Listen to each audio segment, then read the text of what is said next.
Una de las preguntas que nos podemos hacer, o que se hacen desde hace mucho tiempo, es, bueno, si yo tengo esta curva, digamos x cuadrada, qué feo se hizo esto.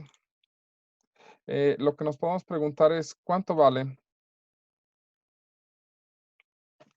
el área de esta expresión? Qué raro. Mm, a ver, déjenme ver. Vamos a pasar esto para acá. Em, lo que nos podemos preguntar es, ¿cuánto vale el área de la sección inferior? Voy a cerrar GeoGebra y voy a abrirlo nuevamente. Lo que nosotros nos vamos a preguntar en estos momentos es, ¿cuánto vale el área debajo de la curva o de una función dada? ¿De acuerdo? Vamos a ver si no nos pasa eso de nuevo. Vamos a poner x cuadrada. ¿Sale? Vamos a esperar a que se cargue. Listo. Ah, ya no pasa eso. Es decir, nosotros tenemos, por ejemplo, esta curva que es x cuadrada y a nosotros nos interesa calcular el área bajo la curva entre el 0 y el 2. ¿Qué les parece por aquí? ¿Sale? Es decir, nosotros estamos interesados en calcular toda la superficie que está aquí debajo. ¿De acuerdo? Entonces, el problema es que nosotros aprendemos a calcular superficies de figuras mucho más sencillas. Por ejemplo, el área de un rectángulo, pues es simplemente la base por la altura. Esa tiene sentido, ¿sale? Entonces, tratar de calcular áreas de este tipo de figuras donde tienen cosas medio extrañas, pues es mucho más complicado. Una de las cosas que sí sabemos perfectamente sobre la función, pues es su comportamiento, ya que sabemos que en este caso, pues es x cuadrado. Una de las cosas que se acostumbra a hacer es simplificar el problema, ¿de acuerdo? En lugar de atacar toda la curva, pues podemos irlo aproximando por rectángulos más sencillos. Es decir, eh, podríamos pensar en un rectángulo que vaya de aquí hacia acá, ¿sale? Y esa sería una primera aproximación. Luego tal vez otro rectángulo que cubra esta parte, ¿sale? Tal vez un rectángulo que vaya por aquí y otro rectángulo que vaya por acá y tal vez otro rectangulito por acá. Y esta sería una aproximación. Si yo sumara todas estas áreas, ¿sale? Sería una buena aproximación. Noten que no necesariamente los rectángulos tienen la misma base, ¿de acuerdo? Pero sí debemos de considerar que la altura, pues, corresponde a un punto dentro del intervalo. En este caso, el punto que consideramos fue el punto que se encuentra del lado izquierdo. Em, mm, Podríamos dibujar otro tipo de rectángulos, ¿sale? Tal vez un rectángulo así, donde aquí la altura corresponde a un punto intermedio, y otro rectángulo por acá, donde aquí este está mal, por ejemplo, porque la altura no corresponde a ningún punto. Aquí sí corresponde a un punto intermedio, la altura está fijada aquí. Aquí, por ejemplo, podríamos trazar este otro y este otro por acá y tal vez uno más por acá. ¿Sale? El detalle con hacer este tipo de rectángulos es que hay secciones de área que no se consideran. Por ejemplo, este pedazo de acá no lo estoy considerando en la medida, en la aproximación del área. ¿De acuerdo? Sin embargo, también hay otras secciones de área que se están tomando en cuenta que no se deberían. Por ejemplo, este pedazo, pues excede al área que estoy calculando y por lo tanto, pues tengo un error por exceso, ¿de acuerdo? Es decir, tengo errores por faltante y por exceso. Lo que se hace o lo que se pretende hacer con este tipo de trabajos es, en lugar de tener 5 rectangulitos, pues hacer muchos más y multiplicar las diferentes bases por las diferentes alturas, ¿de acuerdo? Em, en este caso, dejen limpio todo esto, podríamos hacer los cálculos rápidamente con Excel. Decir, bueno, pues aquí está este X y aquí está este X cuadrada. Y entonces empezar en cero. Y esto sería 0 por 0, ¿de acuerdo? Y si yo voy haciendo rectángulos de tamaño 0.1 con la base, digamos que por aquí andaría el último. La altura de los rectángulos sería multiplicar cada uno de los valores por sí mismo, porque lo que tengo como altura son las x cuadradas. ¿Sale? Si nosotros lo tratamos de ver gráficamente, vamos a insertar, dejen selecciono los valores, insertamos una gráfica de este tipo y aquí podemos ver más o menos cómo se comportan. Voy a cambiar esta barra a esta gráfica, una gráfica de barras para que sea más claro con la idea de rectangulitos, ¿de acuerdo? Entonces, aquí tenemos los diferentes rectángulos, solamente que la base cubre totalmente, y eso sería una base de 0.1.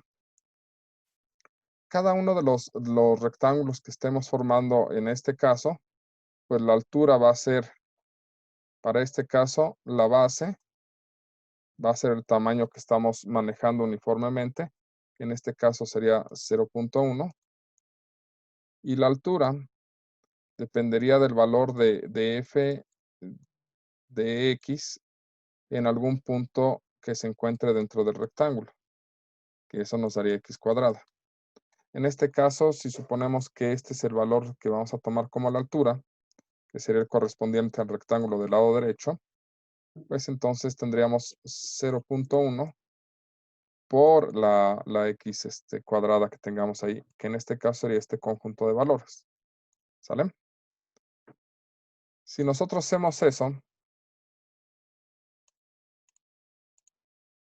el área de los rectángulos sería esto por 0.1. Y la aproximación total al área sería la suma. Área total sería igual a la suma de todos estos. Entonces, esta área sería aproximadamente el área que tenemos aquí, toda esta dibujada, sería aproximadamente 0.385.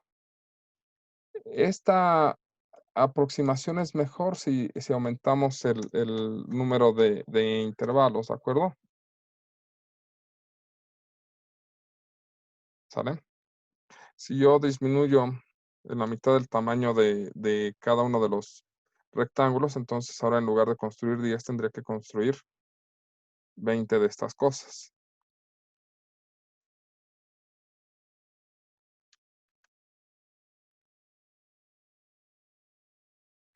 Y si lo extendiéramos en la gráfica,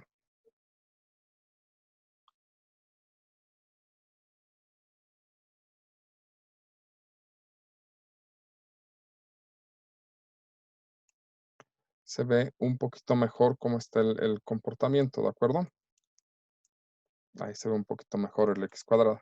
El área, aquí tengo que cambiarlo de 0.1 a 0.05.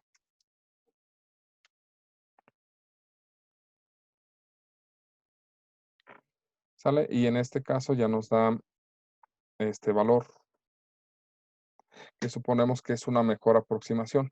De hecho, lo que se hace es calcular muchos subintervalos, ¿de acuerdo? Entonces, en lugar de 0.5, podríamos irnos a 0.01. Y en este caso, lo que tendríamos que hacer es, en lugar de calcular 20 rectangulitos. Estaremos calculando aproximadamente 100. ¿Sale?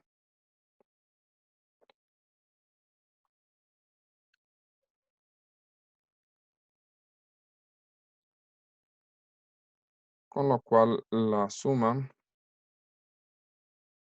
aquí en lugar de ser el 0.5, sería 0.01 y nos da este valor. Si lo extendemos aquí,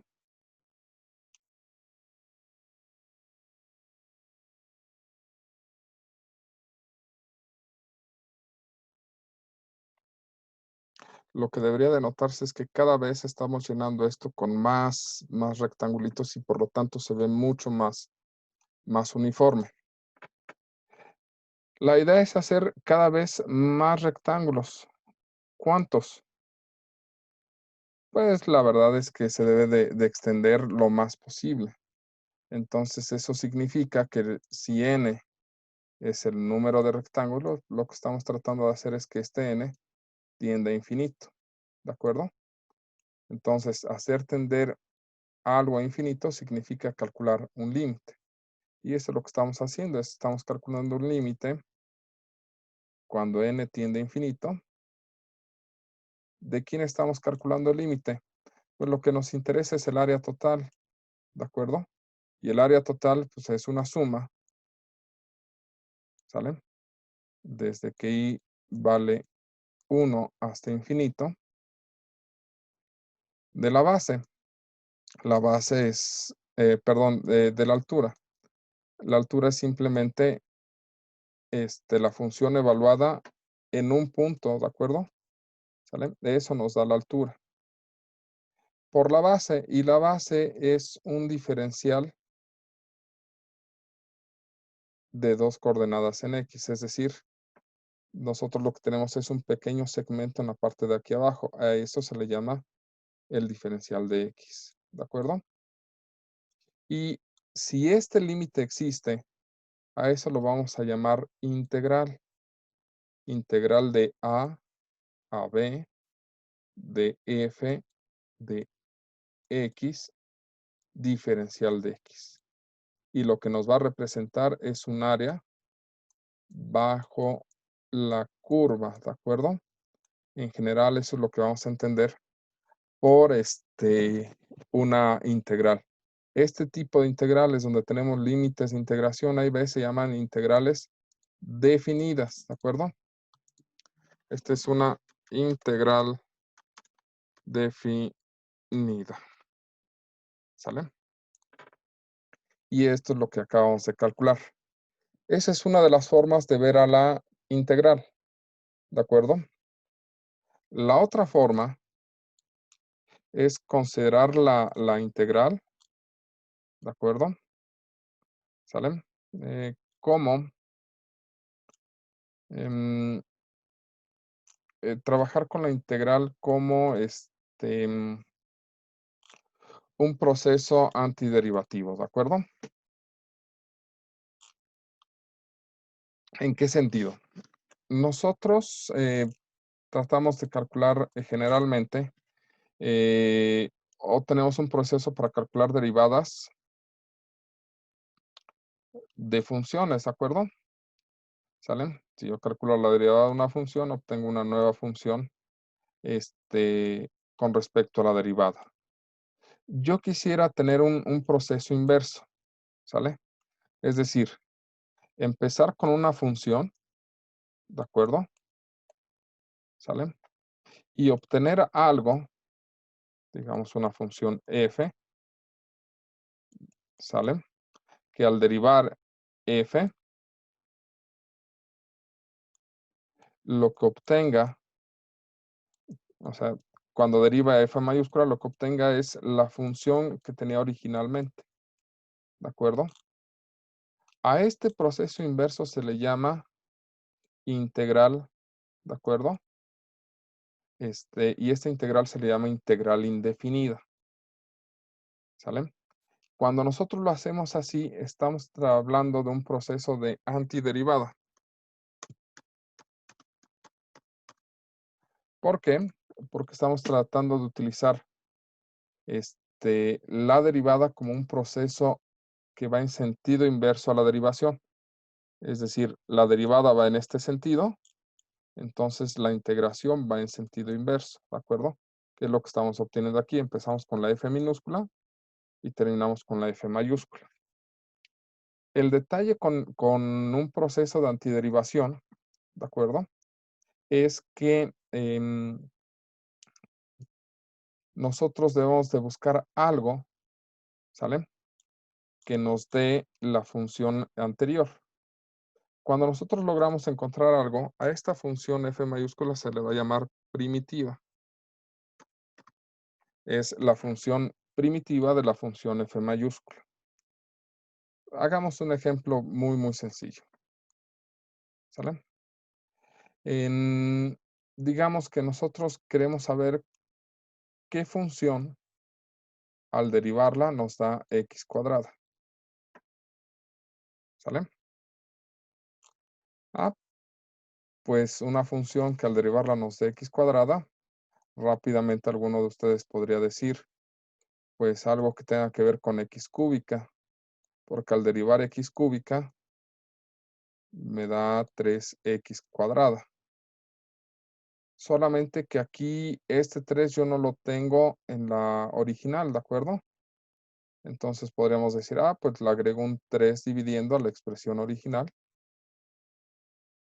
Y así, al derivar esta expresión, este con este se cancela y por lo tanto, pues me sobrevive la x cuadrada que me interesaba originalmente.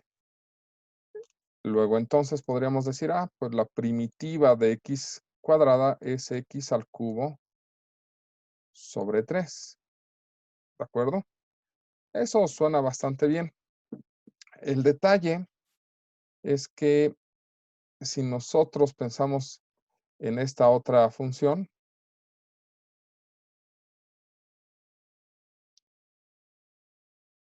x al cubo sobre 3 más 5, por ejemplo, pues la derivada de esta expresión también es x cuadrada. E incluso si nosotros cambiamos el más 5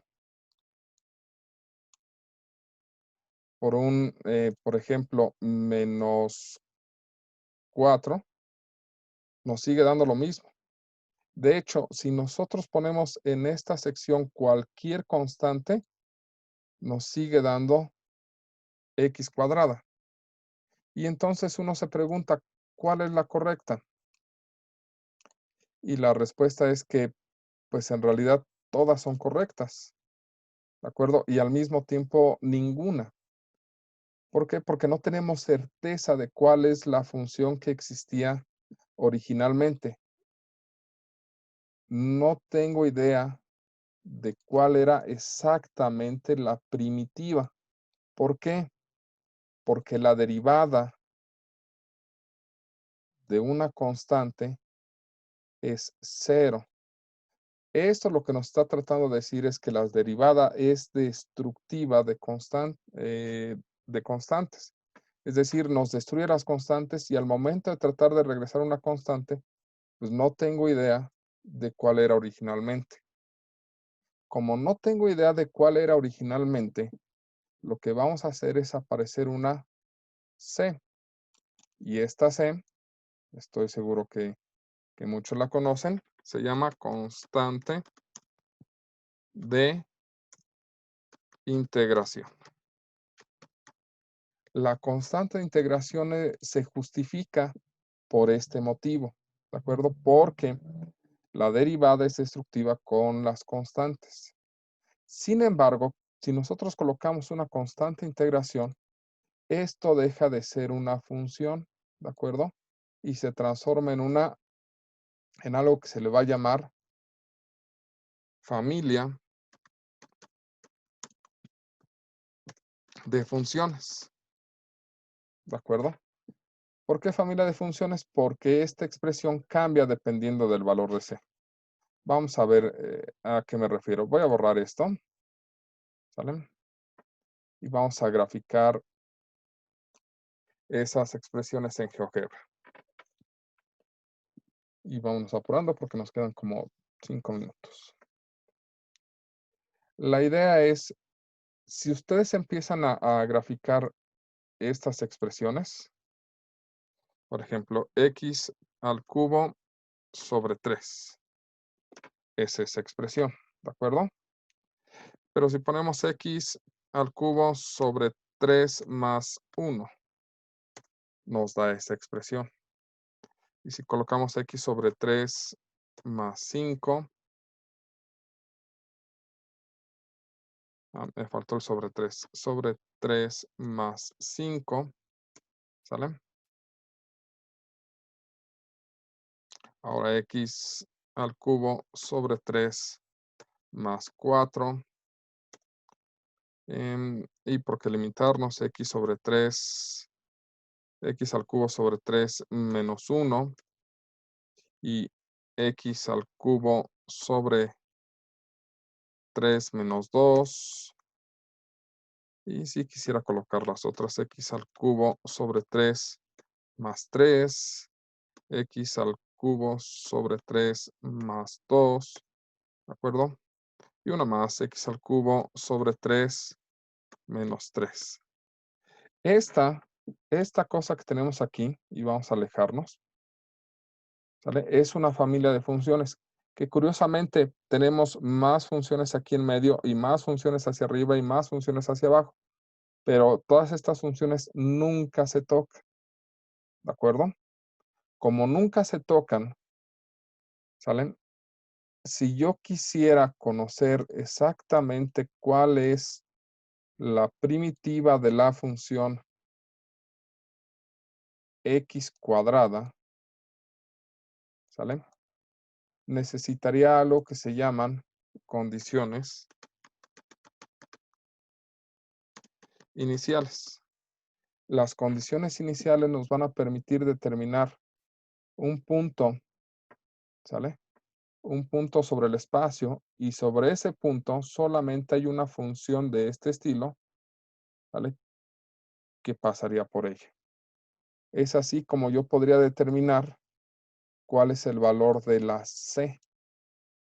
Mientras no pueda determinar el valor de la C, lo único que puedo decir es que la primitiva es x al cubo sobre 3 más una constante integración que la puedo conocer solamente si conozco cuáles fueron las condiciones iniciales.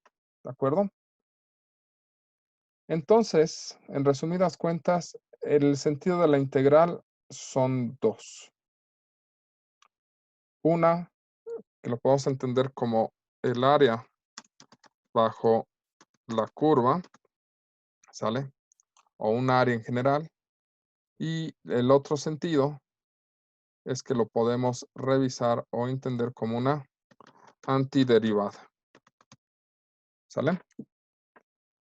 En el caso de una antiderivada, lo que voy a obtener es una familia, ¿de acuerdo? Lo que voy a obtener es una familia de funciones. Y en el caso de un área bajo la curva, voy a obtener un número que me va a representar un área. ¿Sale?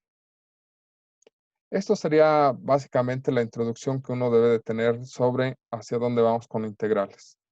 Vamos a trabajar la integración desde el punto de vista de antiderivadas, calculando familias de funciones, ¿de acuerdo? Para entrar a área bajo la curva no es complicado, de hecho el procedimiento va a ser exactamente el mismo, solamente que en lugar de hacer esto, vamos a hacer una evaluación de A a B, pero estas se las explico con mucha calma posteriormente. ¿Sale? No sé si tengan alguna duda.